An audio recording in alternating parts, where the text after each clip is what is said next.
이란이 미쳐 날뛰고 있습니다. 280발을 쏟아부었습니다. 드론, 탄도 미사일, 러시아 전자전 장비, 중국 극초음속까지 총동원했어요. 1조 8천억 원어치의 화력이었습니다. 하지만 단 한 발도 땅에 닿지 못했습니다. 전부 하늘에서 가루가 됐어요. 한국산 천궁단 2개 포대에 막혀서 이란 수뇌부가 발칵 뒤집혔습니다. 도대체 무슨 일이 벌어진 걸까요? 그 충격적인 전말을 지금 공개합니다. 시작하기 전 구독과 좋아요, 그리고 대한민국 파이팅 댓글로 한국을 응원해주세요. 테헤란 지하 14층 최고국가안보위원회 비상 전시 벙커가 무덤처럼 고요했습니다. 12명의 위원이 둥근 테이블에 앉아 있었어요. 아무도 입을 열지 않았습니다. 벙커 천장의 형광등이 지지직 소리를 냈어요. 그 소리마저 없었다면 이곳에 살아있는 사람이 있는지 의심했을 겁니다. 스크린에 숫자 2개가 떠 있었습니다. 발사 280발, 명중 0발. 저는 하미드 레자이, 이란 최고국가안보위원회 군사전략 담당 위원입니다. 혁명수비대에서 25년을 복무했고 이 나라의 미사일 전략을 설계한 사람이에요. 중동의 하늘을 이란의 깃발 아래 두겠다고 맹세했던 사람입니다. 그 맹세가 저 2줄짜리 숫자 앞에서 가루가 되어 있었어요. 45일이었습니다. 45일 동안 3번을 쏘았어요. 드론 편대를 보냈고 탄도 미사일을 날렸고 러시아의 최신 전자전 장비를 동원했고 중국의 극초음속 미사일까지 끌어왔습니다. 1조 8천억 원어치의 화력을 쏟아부었어요. 하지만 단 한 발도 땅에 닿지 못했습니다. 전부 하늘에서 가루가 됐어요. 한국이라는 나라가 만든 천궁이라는 이름의 방패에 부딪혀서. 하지만 진짜 충격은 숫자가 아니었습니다. 45일 전으로 돌아가야 합니다. 이 지옥이 시작된 그날로 저는 그날 웃고 있었어요. 확신에 차서 웃고 있었습니다. 제가 얼마나 어리석었는지 그 이야기를 해야 할 것 같습니다. 45일 전 테헤란 혁명수비대 중앙사령부 지하 작전실이었습니다. 이 방은 냉기가 감돌았어요. 지하 8층이라 사계절 내내 15도를 유지했습니다. 콘크리트 벽에 습기가 배어 있었고 환풍기가 쉴 새 없이 돌아가는 소리가 귓속을 파고들었어요. 형광등 불빛이 차갑게 테이블 위를 비추고 있었습니다. 작전 지도가 펼쳐져 있었어요. 페르시아만 일대의 위성 사진이었습니다. 빨간색 원이 4개 찍혀 있었어요. 적국의 핵심 군사 기지와 에너지 시설이었습니다. 저는 지도 앞에 서서 위원들을 둘러봤습니다. 8명이었어요. 군사 작전에 관여하는 핵심 인물들만 모인 자리였습니다. 솔레이만 카셈자데가 제일 먼저 입을 열었어요. 혁명수비대 미사일 사령관. 나이는 49세였지만 얼굴에 세월의 흔적이라곤 없었습니다. 매일 새벽 5시에 일어나 체력 단련을 하는 자였어요. 몸은 군인이었지만 눈은 정치꾼이었습니다.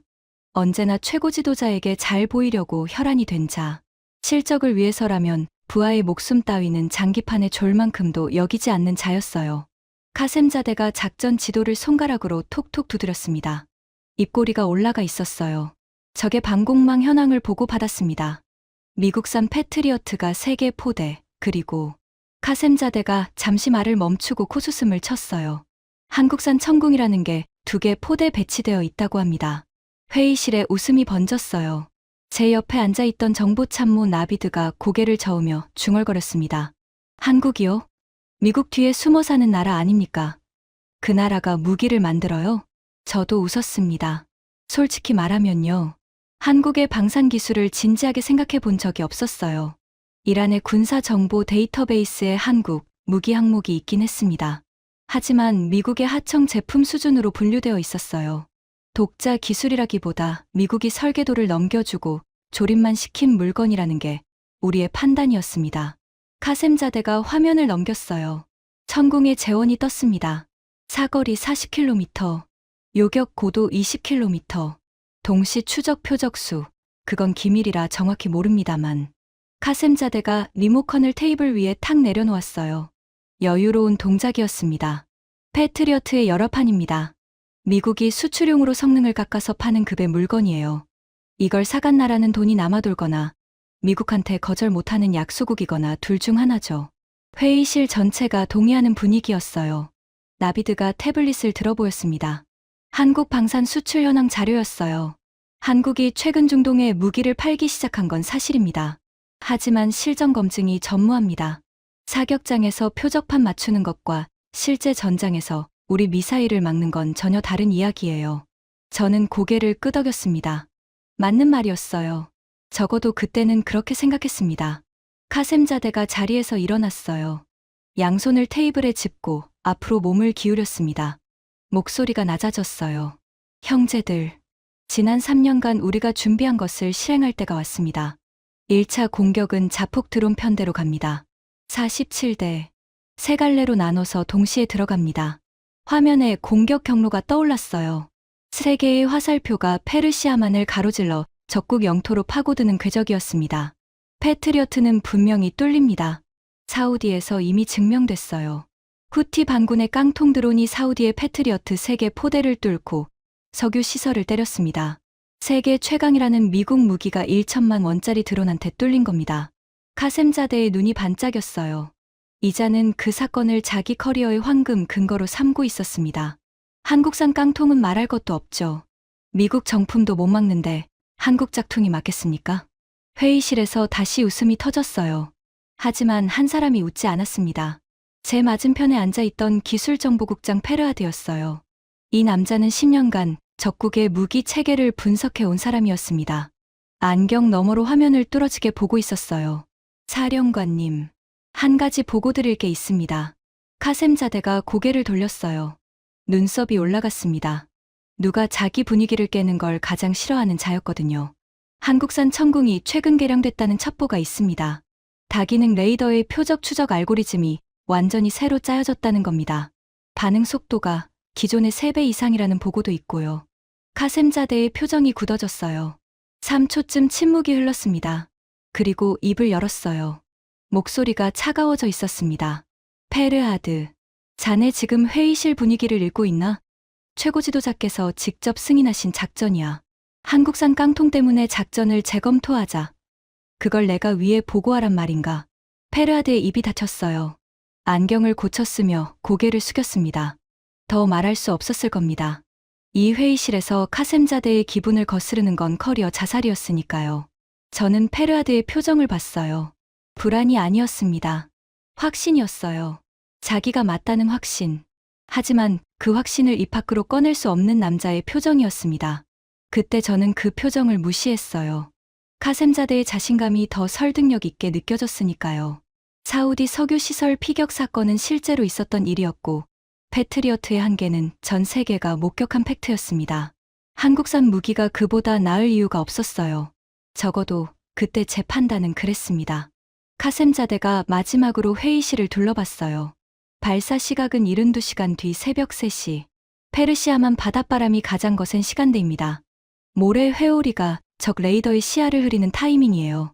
우리가 30년간 축적한 기상 데이터가 가리키는 최적의 시간입니다. 카셈자데가 양복 단추를 채우며 일어섰어요. 마지막 한마디를 덧붙였습니다. 72시간 뒤 중동의 하늘에 이란의 깃발을 꽂겠습니다. 형제들, 혁명의 영광을 위하여. 회의실이 일제히 일어났습니다. 구호가 터졌어요. 주먹이 올라갔습니다. 열기가 콘크리트 벽에 부딪혀 올렸어요. 저도 일어섰습니다. 주먹을 올렸어요. 하지만 시선은 페르하드에게 가 있었습니다. 그 남자만 주먹을 올리지 않았어요. 테이블 아래에서 태블릿을 쥔 손이 하얗게 질려 있었습니다. 72시간 뒤 제가 알게 된 것은 이것이었어요. 주먹을 올린 사람들이 틀렸고 주먹을 올리지 않은 사람이 옳았다는 것. 하지만 그건 72시간 뒤의 이야기입니다. 72시간이 지났습니다. 새벽 2시 58분. 테헤란 중앙 사령부 지하 작전실. 저는 메인 스크린 앞에 서 있었습니다. 심장이 빠르게 뛰고 있었지만 흥분 때문이었습니다. 공포가 아니었어요. 그때까지는 카셈자데가 발사 콘솔 앞에 앉아 있었습니다. 양손을 깍지 낀 채 스크린을 올려다보고 있었어요. 입꼬리가 올라가 있었습니다. 대본대로 진행되고 있다는 표정이었어요. 한 번 편대 발사 위치 도달, 2번 편대 발사 위치 도달, 3번 편대 발사 위치 도달. 관제 장교의 보고가 울렸습니다. 47대의 자폭 드론이 3갈래로 나뉘어 페르시아만 상공에 떠 있었어요. 해수면 50m 고도, 레이더에 잡히지 않는 초저공이었습니다. 카셈자데가 입을 열었어요. 전 편대 발사. 3초 뒤 스크린의 47개 녹색 점이 일제히 움직이기 시작했습니다. 적국 영토를 향해 새 줄기로 흘러갔어요. 바늘처럼 가늘고 빠른 궤적이었습니다. 작전실이 숨을 죽였어요. 키보드 두드리는 소리만 간간히 들렸습니다. 스크린에 적국의 방공망 범위가 붉은 원으로 표시되어 있었어요. 패트리어트 3개 포대의 탐지 범위, 그리고 한국산 천궁 2개 포대의 탐지 범위. 한 번 편대가 가장 먼저 적 방공망 외곽에 닿았습니다. 패트리어트 포대의 탐지 범위였어요. 5초가 지났습니다. 10초, 15초. 패트리어트의 반응이 없었어요. 레이더에 잡히지 않은 겁니다. 초저공 침투가 먹힌 거였습니다. 카셈자대가 주먹을 불끈 쥐었어요. 뒤에서 관제 장교들 사이에 안도의 한숨이 번졌습니다. 됐어. 패트리어트는 뚫었다. 카셈자대가 중얼거렸어요. 목소리에 승리의 확신이 묻어 있었습니다. 한 번 편대 16대가 첫 번째 목표물을 향해 최종 돌입을 시작했어요.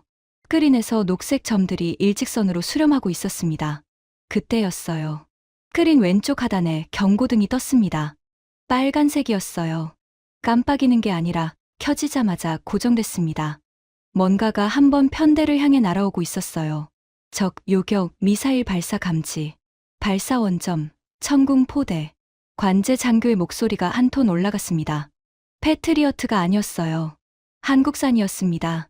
카셈자대가 콧방귀를 뀌었어요. 깡통이 반응했군. 몇 발이나 쏟은 16대를 동시에 잡을 수는 없어. 물량으로 뚫는 거야. 카셈자대의 계산은 단순했습니다. 방공 미사일 한 발이 드론 한 대를 잡는다고 쳐도 16대를 동시에 요격하려면 16발을 동시에 발사해야 해요. 어떤 방공 체계든 동시 교전 능력에는 한계가 있었습니다. 패트리어트의 동시 교전수는 최대 9개. 나머지 7대는 반드시 뚫고 들어간다는 논리였어요. 스크린을 보고 있었습니다. 빨간 점들이 한 번 편대를 향해 수렴하고 있었어요. 한 발, 두 발이 아니었습니다. 적 요격탄 수 카운팅. 4발, 8발, 12발. 관제 장교의 목소리가 떨리기 시작했어요. 14발, 15, 16점, 16발 동시 발사 확인. 카셈자대의 표정이 굳어졌습니다. 16대의 드론을 향해 정확히 16발의 요격 미사일이 날아가고 있었어요. 1대1 대응이었습니다. 한 발의 여유분도 낭비도 없었어요. 동시 교전 16개. 패트리어트의 한 개치보다 7개가 많았습니다. 거짓말이야. 한국산이 16개 동시 교전이라고? 카셈자대가 콘솔을 잡고 일어섰어요. 목소리가 갈라졌습니다. 스크린에서 첫 번째 충돌이 일어났습니다. 녹색 점 하나가 사라졌어요. 한 번 드론이었습니다. 0.3초 뒤 두 번째 점이 사라졌어요. 또 0.3초 뒤 세 번째. 0.3초 간격이었습니다. 기계적인 정밀함이었어요. 사람의 반응 속도가 아니었습니다. 눈 깜빡할 시간도 안 되는 간격으로 하나씩 녹색 점들이 꺼져갔어요. 작전실 전체가 얼어붙었습니다. 키보드 소리가 멈췄어요. 관제 장교들의 손이 허공에 멈춰 있었습니다. 5초 만에 한 번 편대 16대 전멸. 스크린에서 16개의 녹색 점이 전부 사라졌어요. 카셈자대의 얼굴에서 핏기가 빠졌습니다. 의자에 털썩 주저앉았어요. 하지만 그게 끝이 아니었습니다. 두 번 편대 15대가 다른 경로로 침투하고 있었어요. 카셈자대가 수동 조작 명령을 내렸습니다. 두 번 편대 회피 기동. 상계 패턴 델타. 고도를 더 낮춰. 해수면 20m로. 해수면 20m. 파도에 부딪힐 수도 있는 고도였어요. 조종팀이 경고를 올렸습니다. 사령관님, 해수면 20m는 드론 손실 위험이. 카셈자대가 고함을 질렀어요. 시키는 대로 해. 어차피 잃을 거 뚫고 들어가서 터뜨려야 의미가 있어. 어차피 잃을 거. 그 말이 작전실에 울렸습니다. 저는 등골이 서늘해졌어요. 47대의 드론에는 조종팀이 있었습니다. 36명의 조종 병사들이 이 건물 3층 위 원격 조종실에서 드론을 몰고 있었어요. 카셈자대에게 그 36명은 드론의 부속품이었습니다. 두 번 편대가 상계했어요. 15대가 흩어져 각기 다른 경로로 침투를 시도했습니다. 해수면 20m. 레이더 반사 면적을 최소화하는 극단적인 저공 비행이었어요. 스크린에 또 빨간 점들이 떠올랐습니다. 적 요격탄 발사 감지. 발사 원점. 천궁 투범 포대. 이번에는 첫 번째 포대가 아닌 두 번째 포대에서 날아왔어요. 상계한 드론들을 두 포대가 분담해서 잡고 있었습니다. 마치 약속이라도 한 것처럼 정확하게 역할을 나눴어요. 요격탄 15발 동시 발사 확인. 15대에 15발. 또 1대1 대응이었습니다. 이번에는 7초가 걸렸어요. 상계 패턴 때문에 거리가 벌어진 탓이었습니다. 하지만 결과는 같았어요. 15개의 녹색 점이 하나도 남김없이 스크린에서 사라졌습니다. 카셈자대가 마이크를 잡았어요. 손이 떨리고 있었습니다. 3번 편대 전술 변경. 고도 올려. 상승 후 급강하 돌입. 수직 낙하 패턴으로. 마지막 16대였습니다. 카셈자대는 고도를 올려 레이더 사각에서 접근한 뒤 수직으로 떨어뜨리는 전술을 선택했어요. 자폭 드론을 미사일처럼 쓰겠다는 발상이었습니다. 3번 편대가 급상승했어요. 고도 3000m. 레이더 탐지 범위 한가운데를 정면 돌파하는 경로였습니다. 은밀함을 포기하고 속도로 밀어붙이겠다는 거였어요. 천궁의 반응은 11초 뒤에 왔습니다. 16발이 또 날아왔어요. 이번에는 궤적이 달랐습니다. 수직으로 상승하는 드론을 향해 아래에서 위로 쏘아 올렸어요. 중력을 거슬러 올라가는 요격탄의 궤적이 스크린에 흰 선으로 그어졌습니다. 전 편대 요격 완료. 관제 장교의 보고가 떨어졌어요. 목소리에 감정이 없었습니다. 너무 큰 충격은 감정을 삼켜버리니까요. 47대 전멸. 요격률 100%. 생환 0점. 작전실이 묘지가 됐어요. 아무도 움직이지 않았습니다. 스크린에 적국의 방공망 상태가 떠 있었어요. 녹색 불빛이 반짝이고 있었습니다. 천궁 포대 2기, 상태 정상. 미사일 잔여량 충분. 레이더 가동률 100%. 우리가 47대를 쏟아부은 결과가 적의 시스템에 흠집 하나 내지 못한 채 끝난 겁니다. 카셈자대가 천천히 고개를 돌렸어요. 페르아드를 봤습니다. 페르아드는 아무 말도 하지 않았어요. 아무 표정도 짓지 않았습니다. 하지만 그 침묵이 회의실에서 가장 큰 소리였어요. 카셈자대의 얼굴이 벌겋게 달아올랐습니다. 분노였어요. 하지만 자기 자신에 대한 분노가 아니었습니다. 그 분노가 향한 곳이 어디인지 저는 곧 알게 됐어요. 30분 뒤 카셈자대가 3층 원격 조종실로 올라갔습니다. 저도 따라갔어요. 36명의 드론 조종 병사들이 콘솔 앞에 앉아 있었습니다. 어떤 병사는 고개를 숙이고 있었고 어떤 병사는 멍하니 스크린을 보고 있었어요. 실패의 무게가 이 젊은이들의 어깨를 짓누르고 있었습니다. 카셈자대가 조종실 한가운데에 섰어요. 제일 드론 조종대대 전원, 즉각 직무해제. 작전 실패의 책임을 물어 전원 군법회의에 회부한다. 조종실이 얼어붙었습니다. 36명의 눈이 카셈자대를 향했어요. 공포가 서려 있었습니다. 군법회의는 이란에서 사형 선고와 다름없었어요. 한 병사가 벌떡 일어났습니다. 20살쯤 돼 보이는 앳된 얼굴이었어요. 눈에 눈물이 맺혀 있었습니다. 사령관님, 저희가 뭘 잘못한 겁니까? 드론은 정상 작동했습니다. 명령대로 경로를 따랐고 회피 기동도 수행했습니다. 적 방공 체계가 우리의 예상을 넘어선 겁니다. 카셈자대가 그 병사를 내려다봤어요. 시선이 차가웠습니다. 올려다보는 자와 내려다보는 자의 거리가 개근만큼 멀었어요. 그래? 적이 예상보다 강했다. 그건 내 임무가 예상보다 어려웠다는 뜻이지. 실패해도 된다는 뜻이 아니야. 카셈자대가 한 발짝 다가갔어요. 병사의 얼굴 앞까지 왔습니다. 47대를 주고 한데도 목표에 도달시키지 못한 건 조종 미숙이야. 장비 탓을 하기 전에 내 손가락부터 돌아봐. 병사의 입술이 떨렸어요. 반박할 말이 있었을 겁니다. 하지만 이 나라에서 카셈자대에게 반박하는 것은 가족까지 위험에 빠뜨리는 일이었습니다. 저는 그 광경을 보고 있었어요. 주먹을 쥐었습니다. 손톱이 손바닥에 박혔어요. 말해야 했습니다. 이건 조종 미숙이 아니라 적의 방공 체계가 우리 예상을 압도한 거라고. 36명의 병사들이 죄인이 아니라 정보 실패의 피해자라고. 하지만 저도 입을 열지 못했어요.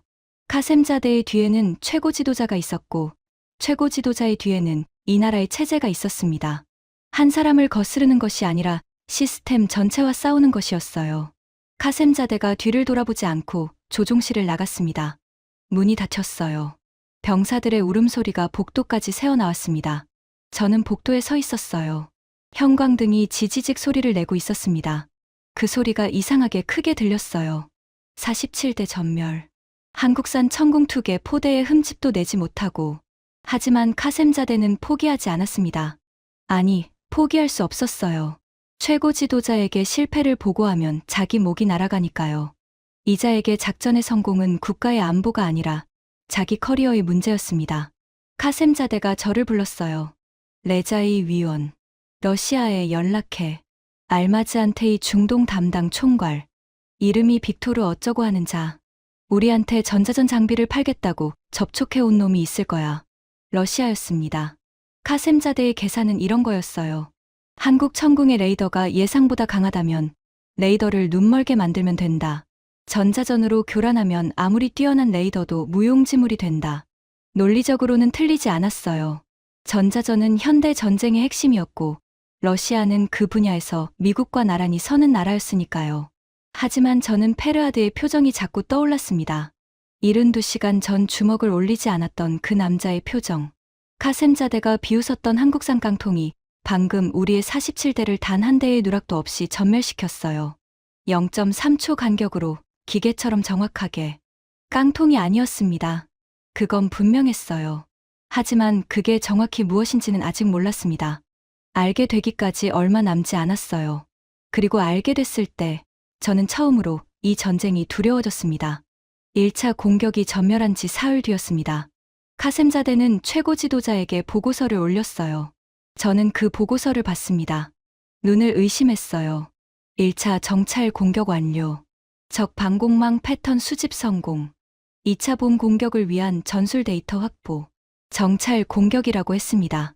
47대를 전멸시키고 한 대도 목표에 도달하지 못한 참패를 이자는 계획된 정찰 작전이었다고 포장한 겁니다. 36명의 드론 조종병이 군법회의에 넘겨진 것도 보고서에는 없었어요. 카셈자대에게 병사들의 인생은 보고서에 적을 가치도 없는 것이었습니다. 하지만 카셈자대도 알고 있었어요.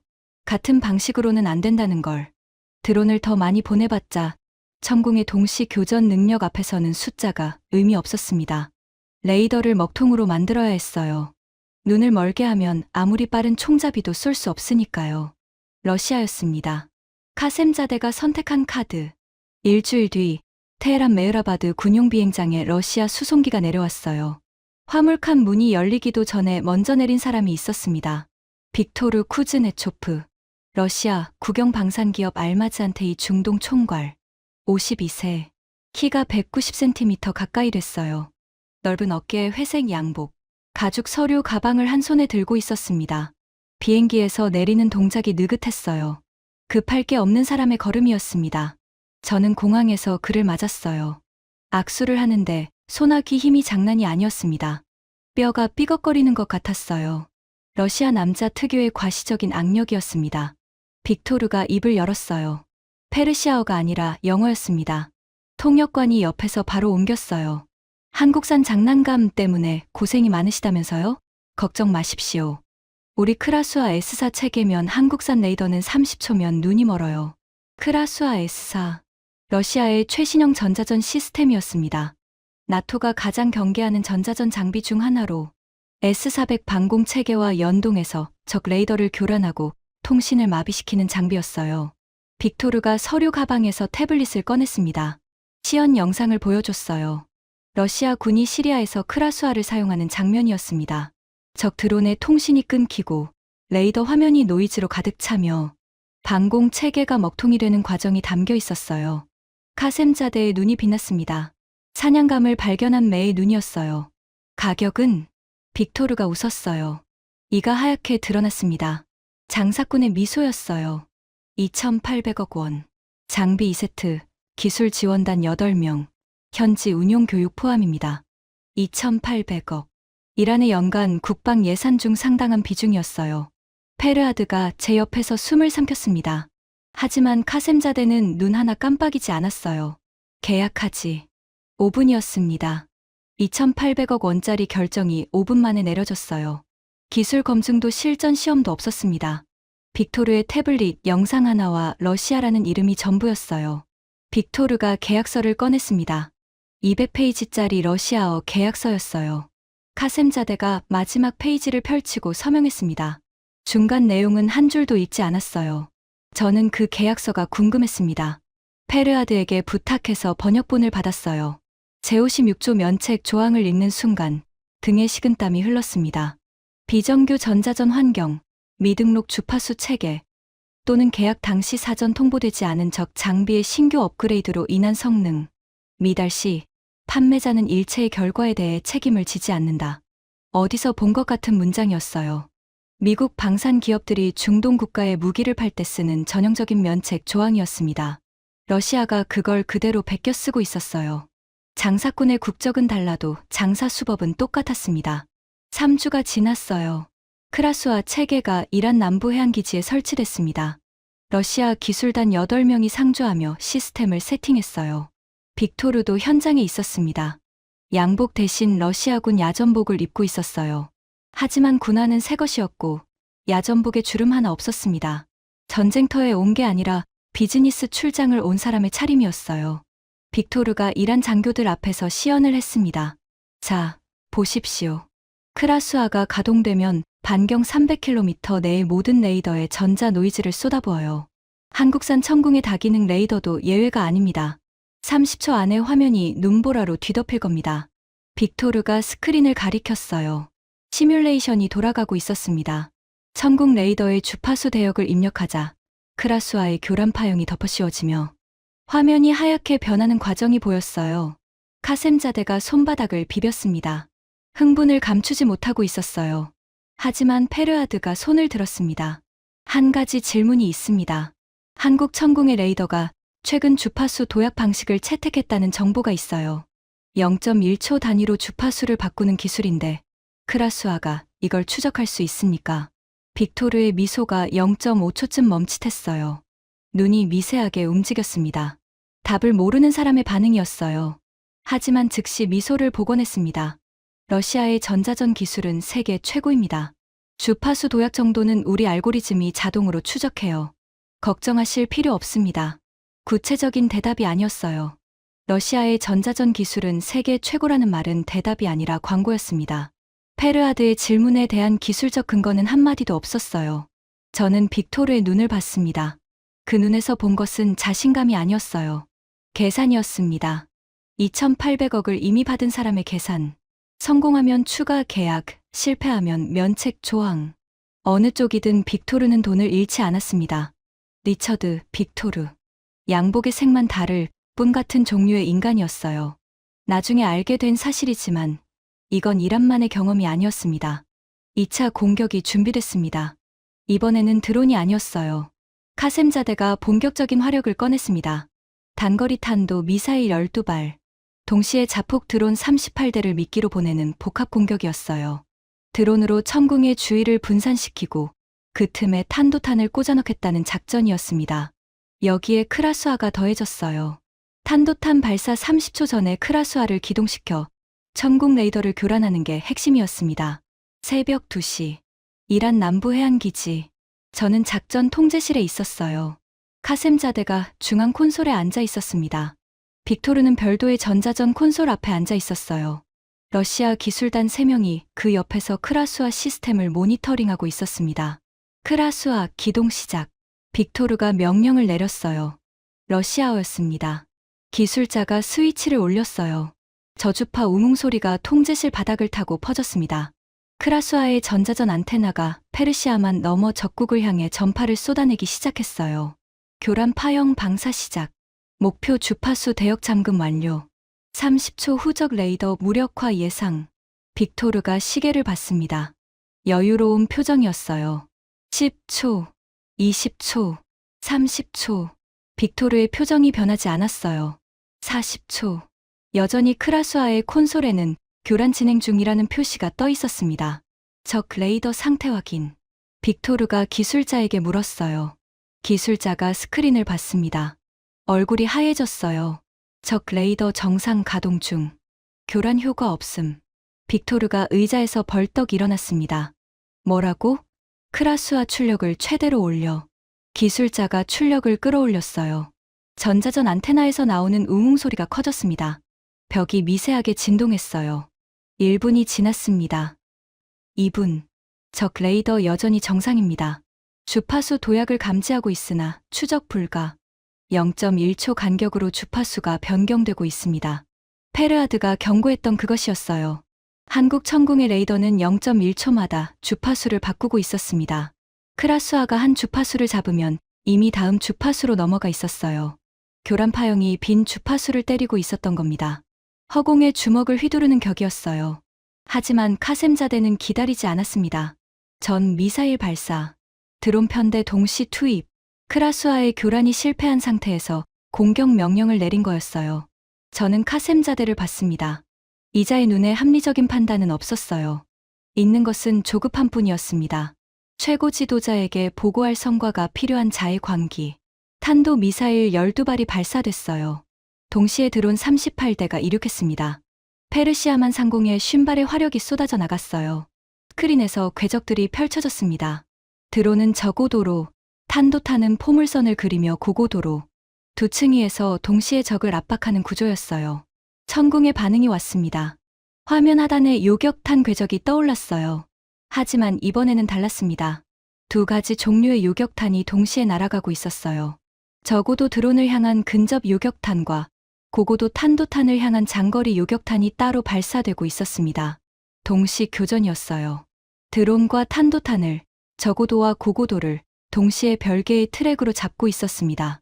적 요격탄 발사 수 카운팅. 50발, 50발의 공격에 50발의 요격탄. 또 1대1이었어요. 드론이 먼저 떨어졌습니다. 38대가 14초 만에 전멸했어요.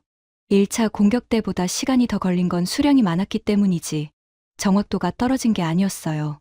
탄도탄은 달랐습니다. 마하의 속도로 낙하하고 있었어요.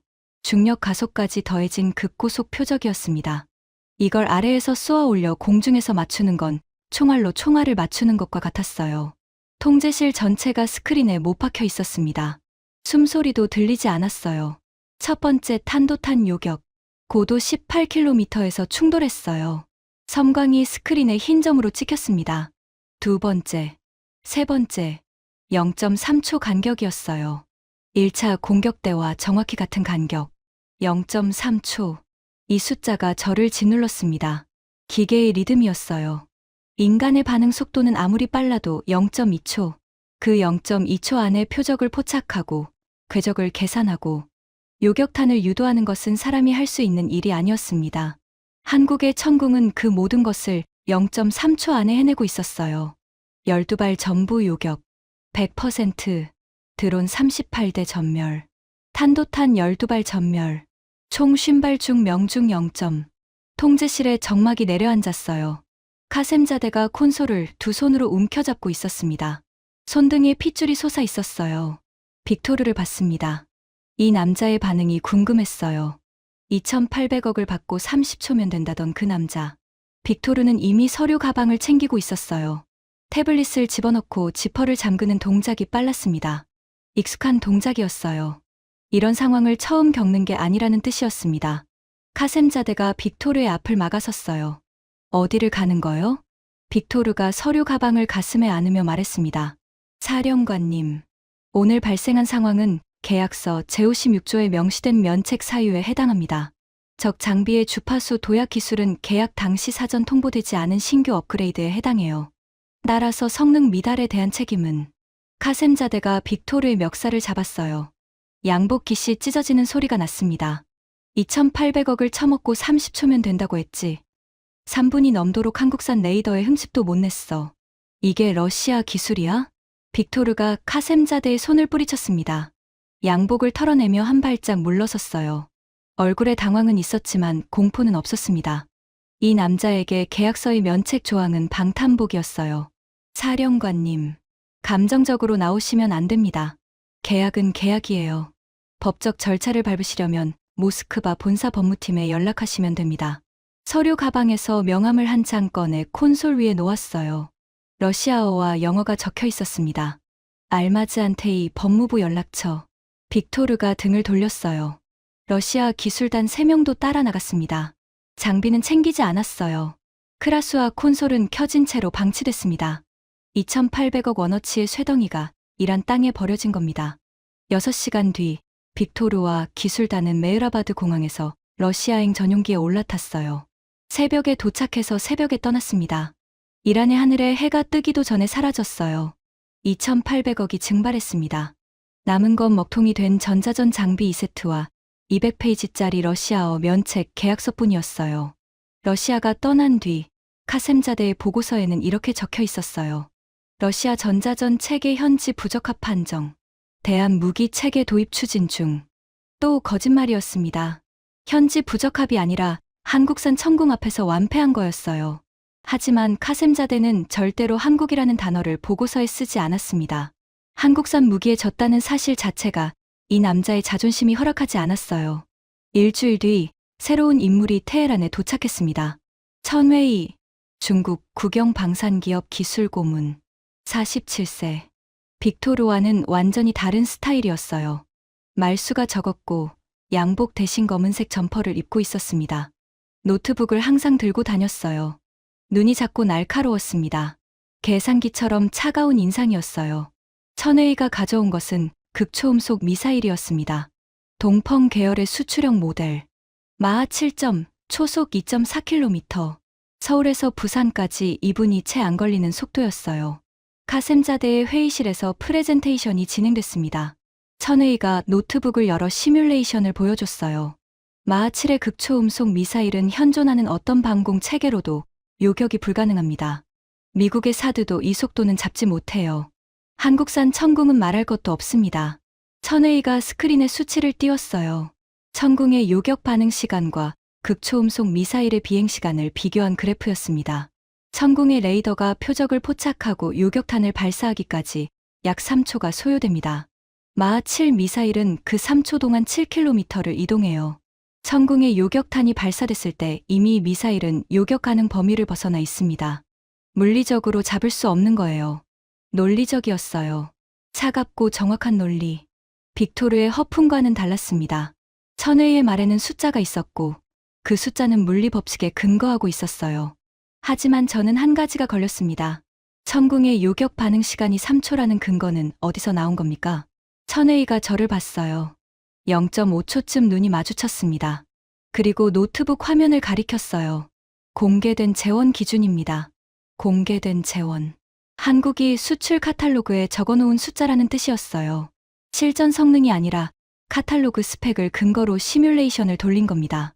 1차 공격에서 천궁이 보여준 0.3초 간격의 연속 요격을 이 사람은 모르고 있었어요. 아니, 알면서 무시했을 수도 있습니다. 3초짜리 카탈로그 숫자로 시뮬레이션을 돌려야 극초음속이 이긴다는 결론이 나오니까요. 0.3초를 넣으면 결과가 달라질 수 있었어요. 하지만 카셈자대는 이미 결정을 내린 상태였습니다. 가격은 세 발에 5,200억 원. 발사대와 기술 지원 포함입니다. 5,200억. 러시아에 날린 2,800억에 더해 또 5,200억. 합계 8,000억 원이었어요. 이 나라 국민들이 제재 속에서 빵 한 조각을 위해 줄을 서는 동안 하늘 위에서는 8,000억이 가루가 되고 있었습니다. 카셈자대가 서명했어요. 이번에도 계약서를 읽지 않았습니다. 극초음속 미사일이 도착하기까지 2주가 걸렸습니다. 그 2주 동안 저는 잠을 제대로 자지 못했어요. 1차 공격에 들어온 47대 전멸. 2차 공격에 들어온 38대와 탄도탄 12발 전멸. 러시아 전자전 장비 무력화. 이 모든 것이 한국산 천궁 2개 포대의 작품이었습니다. 페르하드를 불렀어요. 밤 11시에 제 집무실로. 공식 회의가 아닌 사적인 대화였습니다. 페르하드, 솔직하게 말해줘. 천궁이 대체 뭔가? 페르하드가 안경을 벗었어요. 렌즈를 닦으며 천천히 입을 열었습니다.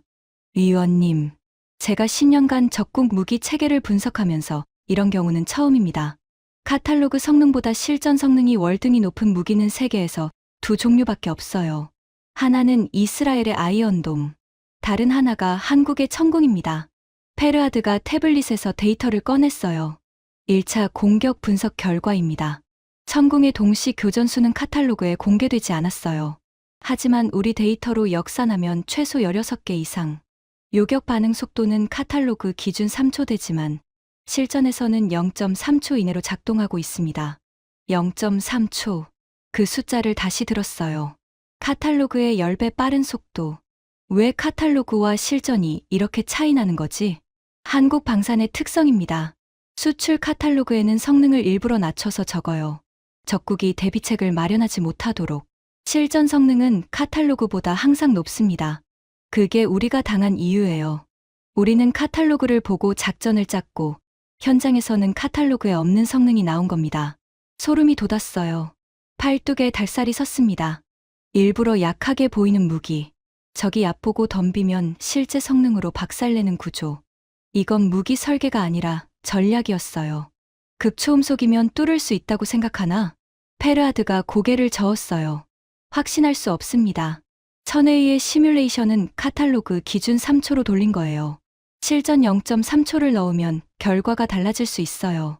마하 7이 0.3초 안에 7km를 가는 건 맞지만 천궁의 요격탄이 마하 9 이상의 추적 속도를 가지고 있다면 이론적으로 잡을 수 있습니다. 마하 9점, 천궁의 요격탄이 마하 9이라는 얘기는 어디서도 들어본 적 없었어요. 카탈로그에도 없었습니다. 그건 추측인가? 1차, 2차 요격 데이터를 역산한 결과입니다. 추측이 아니라 수치예요. 저는 한참 동안 말을 잇지 못했어요. 의자 등받이에 등을 기댔습니다. 천장의 형광등이 눈에 들어왔어요. 차가운 불빛이었습니다. 우리가 상대하고 있는 건 카탈로그에 적힌 무기가 아니었어요. 카탈로그 뒤에 숨겨진 진짜 성능. 그걸 알아차렸을 때는 이미 8천억을 날린 뒤였습니다. 다음 날 아침, 카셈자대가 3차 공격 작전 회의를 소집했어요. 극초음속 미사일 3발을 주력으로 드론 편대를 미끼로 보내는 작전이었습니다. 1차, 2차와 같은 복합 공격 구조였어요. 작전 브리핑이 진행됐습니다. 투입 부대 명단이 스크린에 떴어요. 탄도 미사일 부대, 드론 조종 부대, 극초음속 미사일 운용팀, 그리고 맨 마지막에 뜬 이름. 제3탄도 미사일 여단 제두발사대대. 전방 관측 장교 다리우시 레자이 소위. 숨이 멎었어요. 심장이 아래로 꺼지는 느낌이었습니다. 손끝이 차가워졌어요. 스크린의 글씨가 흔들려 보였습니다. 다리우시. 제 아들이었습니다. 23살. 6개월 전에 장교로 임관한 막내 아들이었어요. 전방 관측 장교. 적국 영토에 가장 가까운 전진 관측소에 배치되는 보직이었습니다. 발사 좌표를 확인하고 최종 유도 데이터를 송신하는 역할. 적의 보복 공격이 오면 가장 먼저 맞는 자리였어요. 저는 카셈자대를 봤습니다. 카셈자대가 저를 보고 있었어요. 입꼬리가 미세하게 올라가 있었습니다. 웃고 있었어요. 이자는 웃고 있었습니다. 알았어요.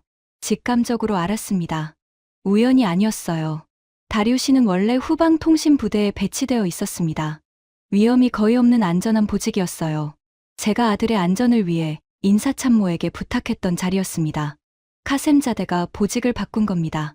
제 아들을 최전선으로 끌어낸 거였어요. 회의가 끝나고 복도에서 카셈자대를 붙잡았습니다. 사령관, 다리우시의 보직 변경은 누가 지시한 겁니까? 카셈자대가 멈춰섰어요. 뒤를 돌아봤습니다. 표정이 태연했어요. 인사 명령은 작전 필요에 의해 내려지는 겁니다. 레자이 위원. 전방 관측 경험이 있는 장교가 부족해서 배치한 거예요. 거짓말이었습니다. 다리우시는 임관 6개월 차 신임 소위였어요. 전방 관측 경험은커녕 실탄 사격 훈련도 2번밖에 받지 않았습니다. 경험이 있는 장교가 아니라 제 아들이라서 뽑은 거였어요. 사령관. 이건 보복입니까? 입 밖으로 나온 말이 제 귀를 쳤어요. 돌이킬 수 없는 말이었습니다. 하지만 참을 수 없었어요. 카셈자대의 눈이 가늘어졌습니다. 한 발짝 다가왔어요. 목소리가 낮아졌습니다. 레자이 위원. 1차 공격 때 자네가 뭘 했는지 내가 모를 것 같나? 페르아드한테 별도로 분석을 시키고 내 작전에 의문을 품고 조종병 처분에 불만을 가졌지. 안보위원회 위원이 사령관의 작전을 뒤에서 흔드는 건 어떤 나라에서든 용납되지 않아. 카셈자대가 한 발짝 더 다가왔어요. 제 얼굴 앞이었습니다. 다리우시가 전방에서 무사히 돌아오길 바란다면 앞으로 입을 다물고 자네 역할에만 충실해. 위원은 위원답게. 사령관이 하는 일에 참견하지 마. 돌아섰어요. 군화 소리가 복도에 울렸습니다. 멀어지는 등이 어둠 속으로 사라졌어요. 저는 복도에 서 있었습니다. 다리가 떨렸어요. 분노가 아니었습니다. 공포였어요. 내 아들의 목숨이 이자의 손에 쥐어져 있다는 공포. 주먹을 쥐었습니다. 손톱이 살을 파고들었어요. 피가 손바닥에 맺혔습니다. 하지만 아무것도 할 수 없었어요. 카셈자대를 건드리면 아들이 더 위험해질 수 있었으니까요. 밤에 다리우시에게 전화를 걸었습니다. 신호음이 4번 울렸어요. 5번째 아들의 목소리가 들렸습니다. 아버지, 23살. 목소리가 아직 청년이었어요. 군인의 단단함보다 아이의 부드러움이 더 많이 남아 있었습니다. 다리우시, 보직이 바뀌었다고 들었다. 네, 전방 관측이요. 솔직히 좀 무섭긴 한데 영광이에요. 아버지도 혁명수비대에서 전방 근무하셨잖아요. 저도 아버지처럼 되고 싶어요. 목구멍이 막혔어요. 말이 나오지 않았습니다. 아들은 몰랐어요. 자기가 인질이라는 걸. 아버지의 입을 막기 위한 카셈자대의 패라는 걸. 조심해라. 꼭 무사히 돌아와야 한다. 네, 아버지. 걱정 마세요. 전화를 끊었어요. 수화기를 내려놓는 손이 젖어 있었습니다. 언제 땀이 났는지 몰랐어요. 3차 공격 D-Day 이틀 전이었습니다. 카셈자대가 작전 승인서를 들고 제 집무실에 왔어요. 안보위원회 군사전략위원회 서명이 필요했습니다. 형식적인 절차였어요.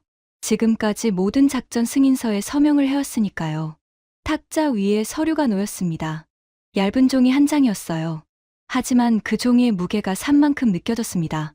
3차 공격 작전명 심판의 검, 투입 화력 극초음속 미사일 3발, 자폭 드론 45대, 단거리 탄도 미사일 8발, 총 56발, 전방 관측 부대 배치 제3여단 제2대대, 관측 장교 다리우시 레자이 소위. 제 아들의 이름이 작전 승인서에 적혀 있었습니다. 제가 서명하면 이 작전이 실행되고 다리우시가 적 사정권 안에 들어가게 됩니다. 1차 공격 47대 전멸, 2차 공격 50발 전멸. 천궁은 단 한 발의 누락도 없이 모든 것을 막아냈어요. 3차도 막힐 가능성이 높았습니다. 아니, 거의 확실했어요. 막히면 어떻게 됩니까? 적이 보복 공격을 합니다. 가장 먼저 맞는 곳이 전방 관측소예요. 거기에 다리우시가 있습니다. 펜을 집었어요. 손이 떨렸습니다. 펜 끝이 종이 위를 맴돌았어요. 서명하지 않으면 어떻게 될까? 안보위원회 위원이 작전 승인을 거부하면 항명입니다. 군법회의에 회부돼요. 저뿐 아니라 가족까지 위험해집니다. 다리우시가 더 위험한 곳으로 보내질 수도 있어요. 서명하면 어떻게 될까? 작전이 실행됩니다. 또 실패할 겁니다. 적의 보복이 올 겁니다. 다리우시가 죽을 수 있어요. 두 갈래 길 어디에도 아들이 안전한 곳은 없었습니다. 카셈자대가 문 앞에 서 있었어요. 팔짱을 끼고 기다리고 있었습니다. 표정이 없었어요. 하지만 눈은 웃고 있었습니다. 위원님, 서명만 하시면 됩니다. 간단한 일이에요. 간단한 일. 이자에게는 간단한 일이었겠죠. 남의 아들이니까요. 펜을 내려놓았어요. 카셈자대의 눈이 가늘어졌습니다. 위원님, 사령관, 전방 관측 부대를 후방으로 빼줄 수 없습니까? 극초음속 미사일은 자체 유도 체계가 있으니 전방 관측이 필수는 아닙니다. 카셈자대가 고개를 저었어요. 느리게, 연극하듯 과장된 동작이었습니다. 작전의 정확도를 위해 필요합니다. 전방 관측은 빼지 않아요. 저는 카셈자대를 봤습니다. 이 남자의 눈을. 거기에 작전의 성공을 위한 군사적 판단은 없었어요. 있는 것은 권력이었습니다. 나를 굴복시키겠다는 의지. 아들을 인질로 잡고 나를 꿀리겠다는 계산. 페르아드의 말이 떠올랐어요. 천궁의 실전 반응 속도 0.3초.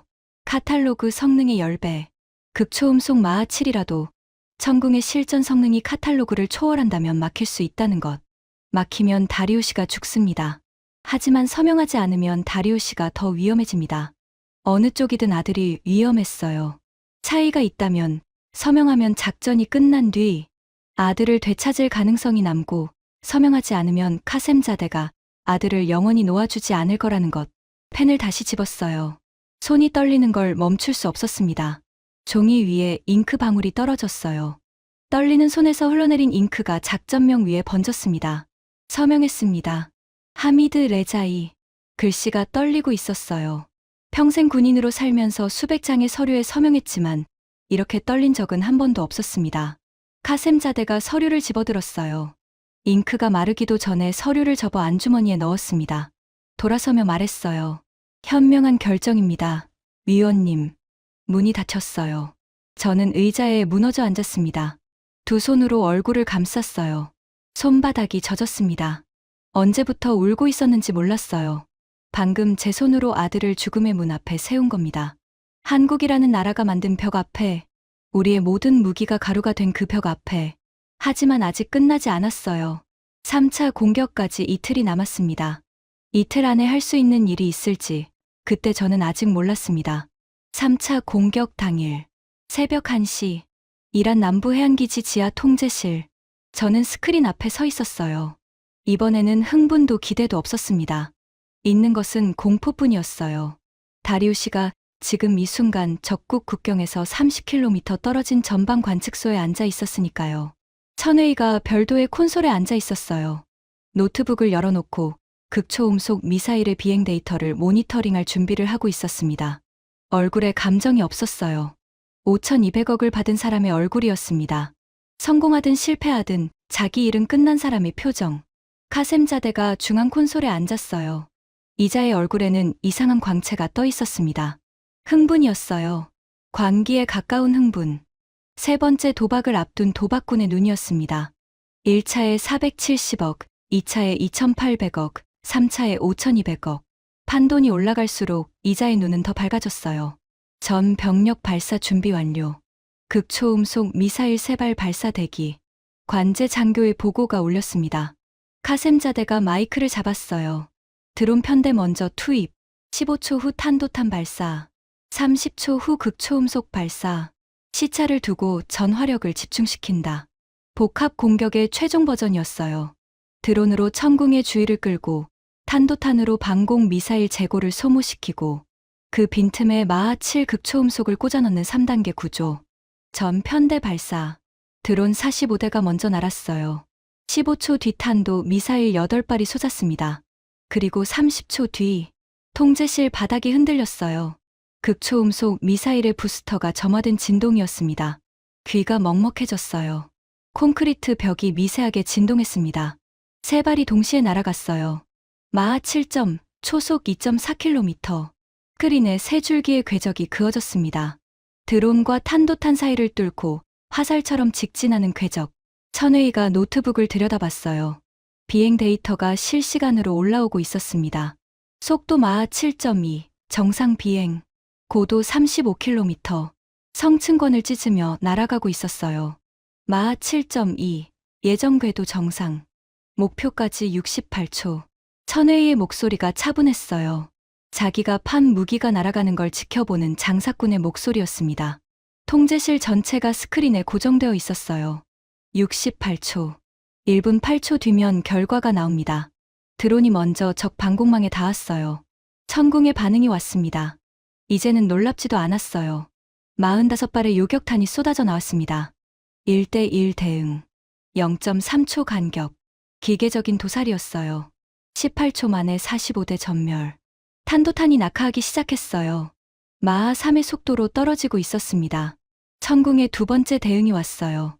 8발의 장거리 요격탄이 쏟았습니다. 고도 18km에서 충돌. 8발 전멸. 여기까지는 예상한 결과였어요. 드론과 탄도탄은 미끼였으니까요. 진짜는 극초음속이었습니다. 마하 7.2의 미사일 3발이 적 영공에 진입했어요. 고도가 급강하기 시작했습니다. 35km에서 20-15-10점 떨어지는 속도가 점점 빨라졌어요. 중력 가속이 더해지고 있었습니다. 목표까지 28초. 천웨이의 카운트다운이 이어졌어요. 천궁의 레이더가 극초음속을 포착했을 겁니다. 하지만 마하 7이에요. 3초 안에 요격탄을 쏘아야 하는데 천웨이의 시뮬레이션대로라면 3초 안에 잡을 수 없어야 했어요. 스크린에 빨간 경고등이 떴습니다. 적 요격탄 발사 감지. 통제실이 얼어붙었어요. 발사 감지까지 걸린 시간 0.4초. 카탈로그 기준 3초가 아니었습니다. 0.4초 만에 천궁이 극초음속을 잡고 요격탄을 날린 거였어요. 천웨이의 고개가 스크린 쪽으로 꺾였습니다. 안경 너머 눈이 커져 있었어요. 처음으로 이 남자의 표정에 감정이 떠올랐습니다. 놀라움이 아니었어요. 공포였습니다. 불가능합니다. 0.4초는 물리적으로. 천웨이의 말이 끝나기 전에 스크린이 번쩍였어요. 첫 번째 극초음속 미사일 요격. 고도 8km. 마하 7.2로 낙하하는 미사일을 마하 9.3의 요격탄이 아래에서 올라가 직격했습니다. 충돌 에너지가 어마어마했어요. 스크린에 흰 섬광이 터졌습니다. 0.3초 뒤, 두 번째 요격. 또 0.3초 뒤, 세 번째. 세 발 전멸. 마하 7이 마하 9에 잡혔어요. 신도 못 막는다던 극초음속이 한국산 방패에 부딪혀 가루가 됐습니다. 통제실이 무너졌어요. 물리적으로가 아니라 정신적으로. 관제 장교들이 콘솔에 이마를 박았습니다. 누군가 의자에서 미끄러져 바닥에 주저앉았어요. 울음소리가 들렸습니다. 280발, 45일, 1조 8천억 원, 러시아 전자전, 중국 극초음속, 전부 실패했어요. 한국산 천궁 앞에서 단 한 발도 땅에 닿지 못했습니다. 천웨이가 움직였어요. 빠르게 노트북을 닫았습니다. 가방에 쑤셔 넣었어요. 의자에서 일어났습니다. 출구를 향해 걸었어요. 하지만 이번에는 다른 사람이 먼저 움직였습니다. 페르아드였어요. 페르아드가 천웨이의 앞을 막아섰습니다. 노트북을 열어주십시오. 천웨이가 멈칫했어요. 가방을 가슴에 안았습니다. 비행 데이터는 우리 기업의 자산입니다. 반출 금지 규정에 따라 열어주십시오. 페르아드의 목소리가 달라져 있었어요. 10년간 조용히 분석만 하던 기술 관료의 목소리가 아니었습니다. 명령이었어요. 천웨이가 가방을 열었어요. 노트북을 꺼냈습니다. 화면을 열었어요. 페르아드가 화면을 봤습니다. 그리고 얼굴이 붉어졌어요. 비행 데이터가 삭제되어 있습니다. 방금 전까지 있던 실시간 데이터가 전부 지워졌어요. 천웨이가 노트북을 뺐어야 했어요. 페르아드가 허락하지 않았습니다. 기술 장교 2명을 불렀어요. 노트북을 포렌식 분석에 넘겼습니다. 10분 뒤 결과가 나왔어요. 천웨이가 요격당하는 순간 곧바로 삭제 명령을 실행한 것으로 확인됐습니다. 극초음속 미사일의 비행 데이터, 적 방공 체계의 반응 데이터, 요격탄의 궤적 데이터, 이란이 5,200억을 주고 산 전투 데이터를 이 자가 증거 인멸한 겁니다. 이유는 뻔했어요. 마하 7을 못 막는다고 보장한 자기 말이 거짓이었다는 증거를 없애려 한 거였습니다. 데이터가 남아있으면 계약 사기로 소송당할 수 있으니까요. 천웨이가 입을 열었어요. 떨리는 목소리였습니다. 발사 각도가 매뉴얼과 달랐습니다. 이란 측의 발사 절차 미준수가 원인이에요. 사용자 과실입니다. 사용자 과실. 빅토르의 면책 조항과 같은 말이었어요. 러시아어든 중국어든 무기를 팔고 책임을 지지 않는 자들의 언어는 똑같았습니다. 카셈자데가 그 광경을 보고 있었어요. 빅토르가 도망치고 천웨이가 증거를 삭제하고 8천억이 가루가 되는 걸 똑똑히 보고 있었습니다. 하지만 이자가 걱정한 건 그게 아니었어요. 보고서를 수정해 극초음속 미사일 2발 명중 1발 요격으로 카셈자데가 참모에게 지시했습니다. 3발 전멸을 2발 명중으로 조작하라는 거였어요. 최고 지도자에게 또 거짓 보고를 올리려는 겁니다. 하지만 이번에는 달랐어요. 사령관님, 더 이상은 안 됩니다. 제가 말했습니다. 제 입에서 나온 말이었어요. 계획한 게 아니었습니다. 몸이 먼저 움직인 거였어요. 카셈자데가 저를 봤습니다. 눈이 가늘어졌어요. 뭐라고? 1차 보고서도 거짓이었습니다. 정찰 공격이 아니라 전멸이었어요. 2차도 마찬가지입니다. 사령관님이 올린 모든 보고서가 조작되어 있습니다. 저는 원본 데이터를 가지고 있어요. 카셈자데의 얼굴에서 피가 빠졌어요. 원본 데이터. 페르아드가 따로 보관한 작전 기록이었습니다. 카셈자데가 조작할 수 없는 독립적인 백업. 레자이, 자네 뭘 하는 건지 알고 있나? 알고 있습니다. 안보위원회 위원으로서 최고 지도자께 직보를 올리겠습니다. 3차례 작전의 원본 데이터와 함께 카셈자데의 입술이 파르르 떨었어요. 이자가 가장 두려워하는 것이 일어나고 있었습니다. 최고 지도자에게 진실이 올라가는 것. 3번의 전멸을 숨기고 거짓 보고를 올린 것이 발각되는 것. 스문의 시간 뒤 최고 지도자 직속 감찰단이 기지에 도착했어요. 원본 데이터가 보고됐습니다. 280발 발사, 0발 명중. 손실 총액 1조 8천억 원. 러시아 전자전 실패. 중국 극초음속 실패. 3차례 보고서 전부 조작. 카셈자데가 현장에서 파면됐습니다. 계급이 박탈됐어요. 혁명수비대 사령관 견장이 벗겨지는 순간 이자의 얼굴에 떠오른 것은 분노도 수치도 아니었습니다. 공포였어요. 이 체제에서 파면이 의미하는 것을 이자도 알고 있었으니까요. 카셈자대가 끌려나간 뒤 저는 최고 지도자와 단독 면담을 했습니다. 위원, 솔직하게 보고하라. 한국의 천궁을 뚫을 수 있는가? 저는 바닥을 봤어요. 카펫의 문양이 눈에 들어왔습니다. 붉은색과 금색이 교차하는 페르시아 전통 문양이었어요.